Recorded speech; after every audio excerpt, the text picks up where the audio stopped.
Hello, welcome back to ladies planet. ഇന്ന് നമ്മൾ ചെയ്യുന്നത് ഒരു വെറൈറ്റി ആയിട്ടുള്ള പുട്ടാണ് കേട്ടോ.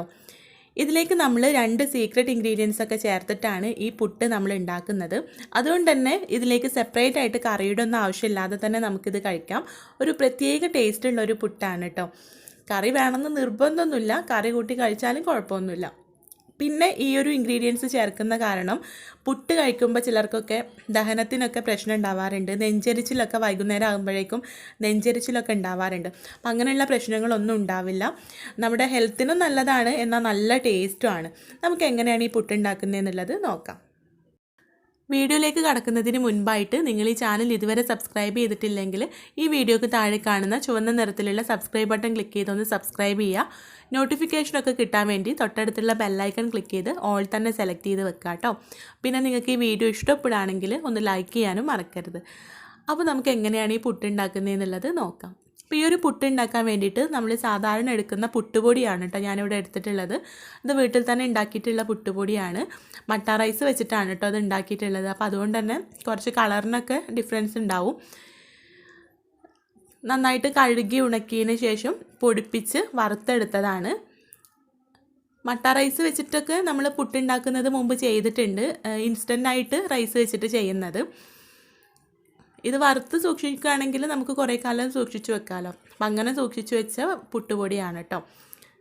അപ്പോൾ 1 കപ്പ് പുട്ടുപൊടിയാണ് ഞാനിവിടെ എടുത്തിട്ടുള്ളത്. 1 കപ്പ് പുട്ടുപൊടിയിലേക്ക് 1/2 കപ്പ് വെള്ളം ചേർത്തിട്ടുണ്ട്. നമ്മൾ എത്രയാണോ പൊടി എടുക്കുന്നത് അതിൻ്റെ പകുതി വെള്ളം ചേർത്ത് കൊടുക്കുക. ഇനി ഇതിലേക്കുള്ള ആദ്യത്തെ സീക്രട്ട് ഇൻഗ്രീഡിയൻറ്റ് ചേർത്ത് കൊടുക്കുക. ഇതിലേക്ക് നമ്മൾ ചേർക്കുന്നത് ചുവന്നുള്ളിയാണ് കേട്ടോ. ഞാനിവിടെ 5 അല്ലി എടുത്തിട്ടുണ്ട്. ഇത് വലുതും ചെറുതൊക്കെ ആയതുകൊണ്ടാണ് 5 എടുത്തിട്ടുള്ളത്. മീഡിയം സൈസിലുള്ളതാണെങ്കിൽ 4 ചുവന്നുള്ളിയുടെ അല്ലി എടുക്കാം. ഇനി രണ്ടാമത്തെ ഇൻഗ്രീഡിയൻറ്റ് ചേർക്കാം, 1/4 ടീസ്പൂൺ നല്ല ജീരകം. നമ്മൾ പുട്ടുണ്ടാക്കുന്ന സമയത്ത് ചുവന്നുള്ളി നല്ല ജീരകം ചേർക്കുകയാണെങ്കിൽ നല്ല ടേസ്റ്റി ആയിട്ടുള്ള പുട്ടന്നെ നമുക്ക് കിട്ടും. അപ്പോൾ നിങ്ങളൊന്ന് ഉണ്ടാക്കി നോക്കണം കേട്ടോ. ഇനി ഇതിലേക്ക് ആവശ്യത്തിനുള്ള ഉപ്പ് ചേർത്ത് കൊടുക്കാം. ഉപ്പും കൂടെ ചേർത്തിട്ട് സ്പൂൺ വെച്ചിട്ട് നല്ലതുപോലെ ഒന്ന് മിക്സ് ചെയ്തതിന് ശേഷം നമുക്കിതൊന്ന് അടിച്ചെടുക്കാം.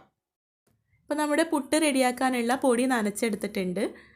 അപ്പോൾ പുട്ടുപൊടി നന്നായിട്ട് നനഞ്ഞ് കിട്ടിയിട്ടുണ്ടോ എന്ന് അറിയാനുള്ള പാകം എന്ന് പറയുന്നത് കൈ വെച്ചിട്ട് ഇതുപോലെ പ്രസ് ചെയ്തെടുക്കുമ്പോൾ അത് ഒന്നിച്ച് ഇതുപോലെ ആയി കിട്ടണം.